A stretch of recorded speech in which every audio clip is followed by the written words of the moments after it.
Bonjour, ici David en compagnie de Pierre-Luc. Quelle est la différence entre vibrer le supramental et en discuter? Bon, en discuter, c'est un très beau passe-temps. C'est-à-dire, on crée une sorte d'égrégore avec les connaissances qu'on a du supramental et on s'échange, oui, des informations, des opinions, des interprétations.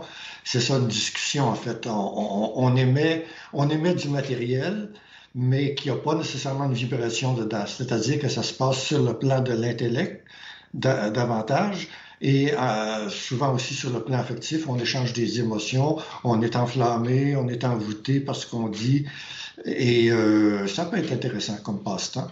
Mais le vibrer, c'est autre chose, parce qu'on peut dire peut-être pas n'importe quoi, mais on peut dire beaucoup de choses qui sont très simples avec la vibration requise. En fait, quand c'est vibré, c'est que c'est reçu à d'autres niveaux qu'uniquement les oreilles et le cerveau et l'information pénètre dans la cellule directement.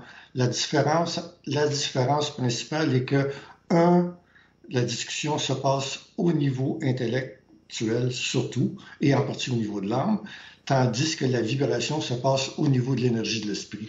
Et ça, c'est pas facile à faire. Et justement, par rapport à ça, comment peut-on se mettre en action pour vibrer le supramental plutôt que le discuter? Ben, il faut regarder dans sa vie si notre vie est alignée sur une créativité. La créativité et la vibration supramentale, ça va de pair. Et la créativité par la parole en particulier, c'est probablement l'ultime, mais je ne veux pas dire aux gens de absolument commencer par la parole, mais il faut être créatif avec la vibration qu'on a. Ce qui présuppose qu'on a déjà identifié au moins, on a identifié suffisamment sa vibration de base. C'est-à-dire, si je me pose la question à moi-même, qu'est-ce que je fais de mieux et qu'est-ce que j'aime le plus faire? Je réponds à ces deux questions-là. Donc, qu'est-ce que je fais le mieux? Pour moi, c'est à la fois la pédagogie et le support à la transformation d'une personne. Bon, tu me dirais, c'est bien parce que tu as été psychologue pendant 40, 45 ans. J'ai pas été psychologue pour rien, c'est parce que c'était dans ma vibration. Et non seulement j'ai la vibration pour faire ça, mais j'ai aussi le plaisir de le faire parce que tu sais que je suis retraité Mhm. professionnellement, mais non cosmiquement, et que je continue quand même à faire le fameux coaching, qui n'est pas de la psychologie, mais qui est sensiblement le même processus à des niveaux plus élevés.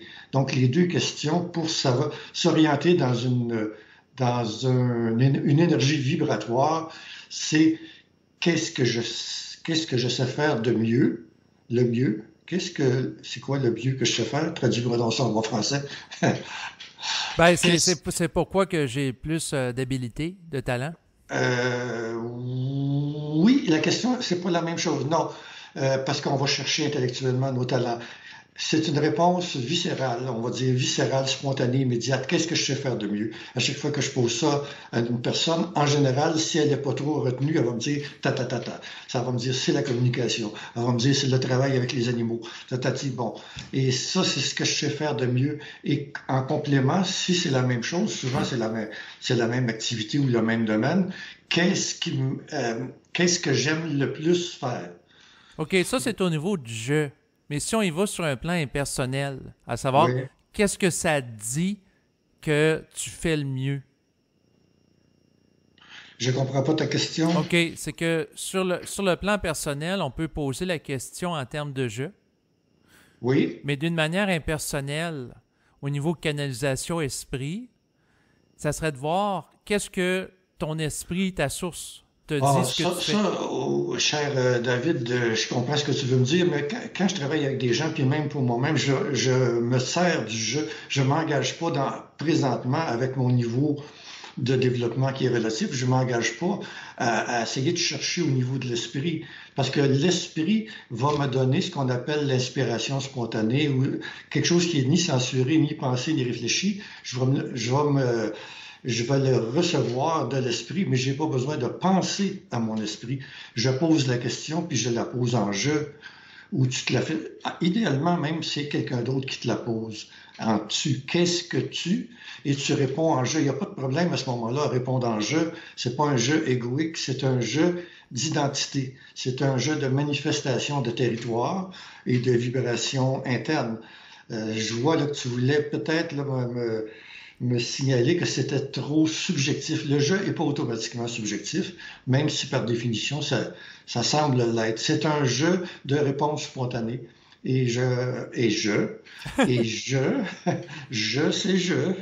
Et quand oui, les structures du supramental utilisaient quand même le je, mais était pas chaud à l'idée qu'on reste dans l'ego, tu le sais comme moi.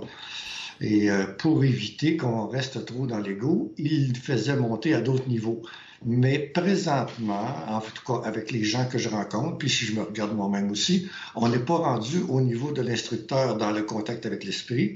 Ça ne veut pas dire qu'il faut se réduire à des bébites, mais on a besoin d'instruments encore réels, je dirais. Plus réels que de dire je vais demander à mon esprit si. C'est peut-être pas ça que tu disais, là, mais je reçois souvent ce genre de choses. Je vais demander à mon esprit si. Mais ça, c'est de la merde.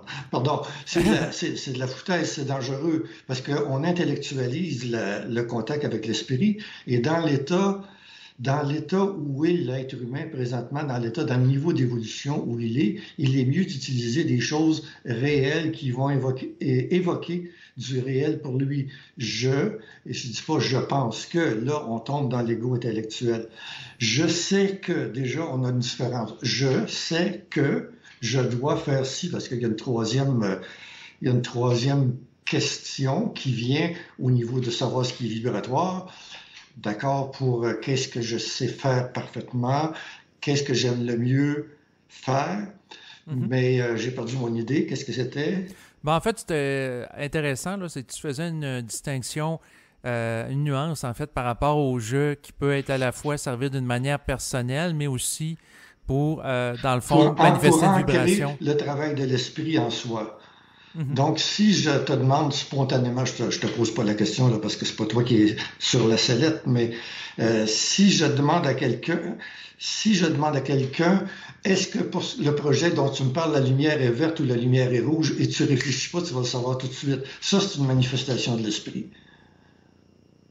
Oui, à travers un savoir instantané, là. Un savoir instantané, et qui peut prendre le jeu à ce moment-là pour s'exprimer.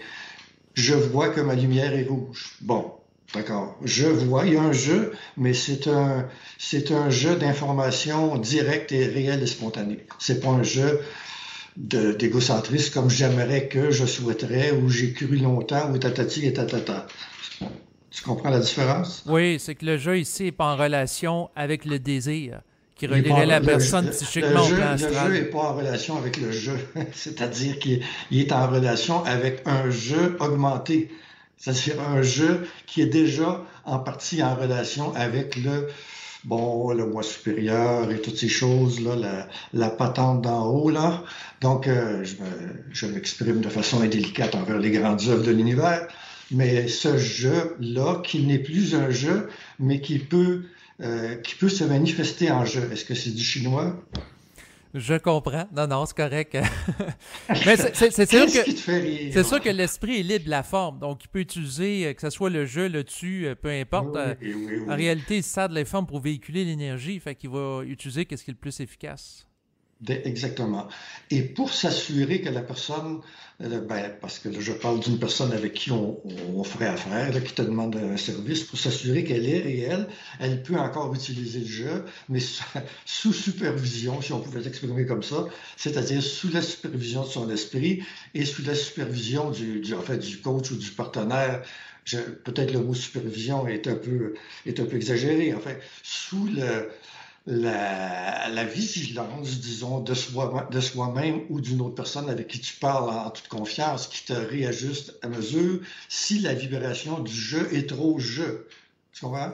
Oui, c'est-à-dire que si la personne a manifeste de l'orgueil à travers l'expression du jeu, il y a une autre personne... C'est une des déviations du jeu terrestre. Pardon, je t'ai coupé. Non, c'est correct. C'est-à-dire que c'est une déviation astrale qui s'installe dans le jeu, puis que la personne ne le voit pas. C'est intéressant qu'elle ait un partenaire de la parole pour l'aiguillonner à ce sujet. Ah ben, ça sert à ça, un partenaire de parole. C'est pour, justement, c'est pas pour discuter, c'est pour élever mutuellement la vibration. Et ça, l'information qui est donnée, par exemple, si tu me dis, si tu me poses une question comme on a fait il y a quelques minutes, puis que je la comprends pas, je vais dire tout de suite, Trito, je comprends pas ta question, et tu vas renchérir tout de suite et ça va monter la vibration. On ne discute pas à ce moment-là. On ajuste à mesure la vibration. D'ailleurs, si on regarde de la façon dont on parle tout de suite, c'est le ton de la voix des deux a augmenté, pas dans le sens agressif, là, dans le sens d'intensité, de puissance. Exactement.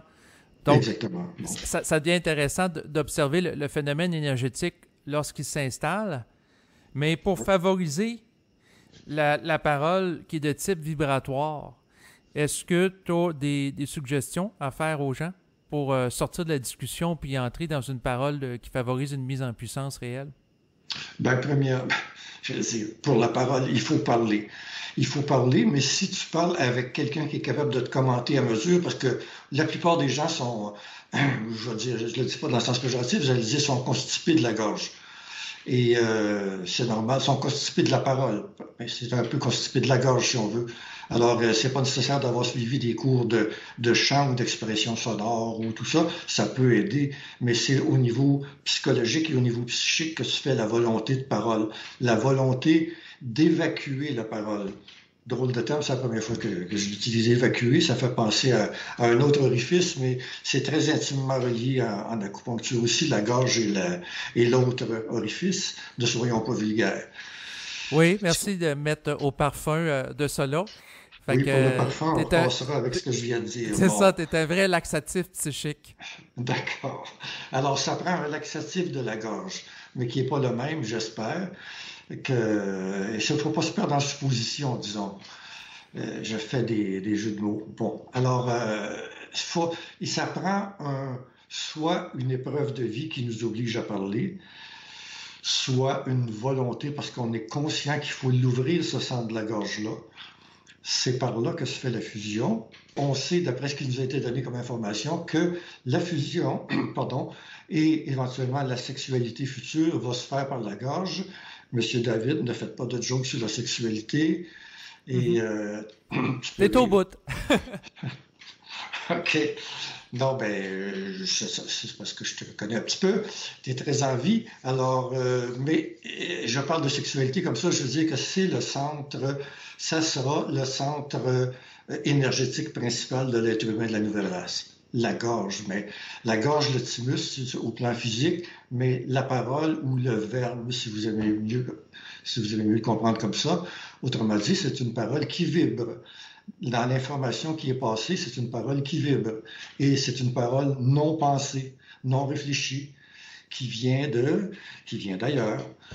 Et qui vous met vous-même en vibration et qui met les autres en vibration. Comment arriver là? Il faut commencer quelque part. Donc, il s'agit d'avoir, pour parler, bon, c'est bien d'avoir, par exemple, un dictaphone ou ci ou ça.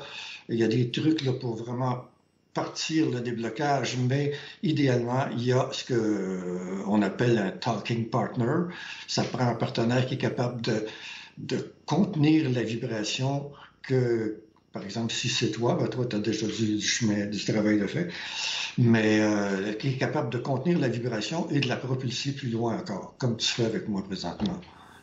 Mais ça aide à comment dire, à augmenter la puissance de parole. Mais il faut un démarrage. Souvent, il y a des limitations psychologiques. Bon, si on arrive avec une personne qui s'est toujours tenue en retrait parce qu'il y avait des problèmes, des difficultés, par exemple, au foyer, et les parents se chicanaient, puis le petit gars allait se cacher dans la toilette parce qu'il était pas capable de supporter ça avec sa grande sensibilité. Donc, il a pris l'habitude souvent de se la fermer. pas la toilette, mais la gueule, la gueule, et pour ne pas avoir de problème, pour ne pas que l'agressivité entre les deux parents tombe sur lui. C'est un exemple, c'est pas le seul. Il y a des tempéraments aussi qui ont tendance à être très introvertis. Bon, enfin, il y a des conditions de départ qui font qu'il faut savoir pour soi si on est prêt, si on a bien vu qu'il fallait développer cette parole-là parce que ça va avoir un effet sur tout l'ensemble de notre énergie et sur l'ascension qu'on va faire ensuite. Il faut le savoir déjà au niveau de la donnée informative. Il faut avoir la volonté de démarrer et de continuer, même s'il y a des obstacles, même s'il y a des retenues, même s'il y a des attaques de certaines petites entités astrales qui ont l'habitude de se nourrir du mutisme ou de la peur de s'exprimer. Alors, ils vont réagir en te disant des choses comme la parole est l'argent, mais le silence est d'or. Ou si, par exemple, tu as des mémoires de vie antérieure où tu as été monastique ou monastérisé, alors tu as pris l'habitude du silence qui pouvait être bon à ce moment-là, et tu as des réticences, tu peux avoir des réticences profondes à parler en ayant l'impression que tu vas dire des idioties, des niaiseries, que ça vaut pas la peine, que tu n'apportes rien à l'histoire de l'humanité parce qu'il y a tellement de monde qui parle. Puis si on parle du supramental, il y a tellement de monde qui s'exprime à ce sujet-là présentement que tu dis « j'ai rien de plus à apporter » et blablabla et blablabla.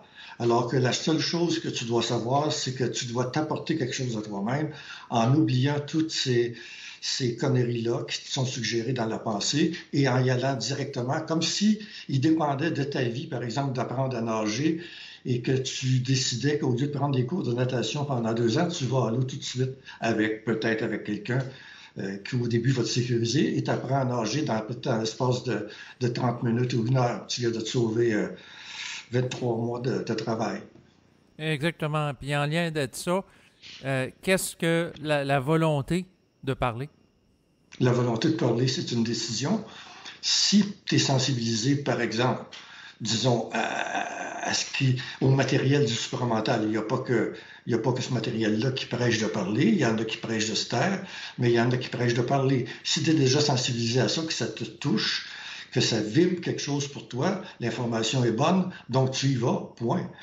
On te dit, il y a un trésor dans l'île de je sais pas quoi, là, de Saint-John's quelque chose, puis tu sais que c'est vrai, personne ne l'a trouvé encore, ben, tu vas t'organiser pour y aller dans l'île, même si tu dois vraiment en chaloupe pendant 6 heures. Exactement. Autrement dit, la personne va avoir une constance dans sa volonté, elle va être mobilisée pour Oui. passer à l'action. Oui, il y a une vibration qui te touche. Ça, c'est pas le vouloir, ça vient pas de l'ego. La vibration, c'est ça que tu as à faire. Ça, c'était la troisième caractéristique là, de la non-discussion, c'est-à-dire de la vibration. Tu sais ce que tu dois faire. Donc, la vibration te touche, tu sais que tu dois commencer à parler ou continuer à parler, mais avec plus de puissance. Tu le sais. Tu n'as pas besoin de le discuter, tu le sais. Donc, tu le fais. Voilà. Exactement. Et comme je sais que le temps file, je vais te proposer maintenant de conclure cet entretien. Donc, est-ce que tu voulais, en terminant, rajouter quelque chose? Non, je n'ai rien à rajouter, monsieur le juge. Pardon. alors, la séance est levée. La séance est levée, c'est bien. Excellent. Donc, au revoir. Au revoir.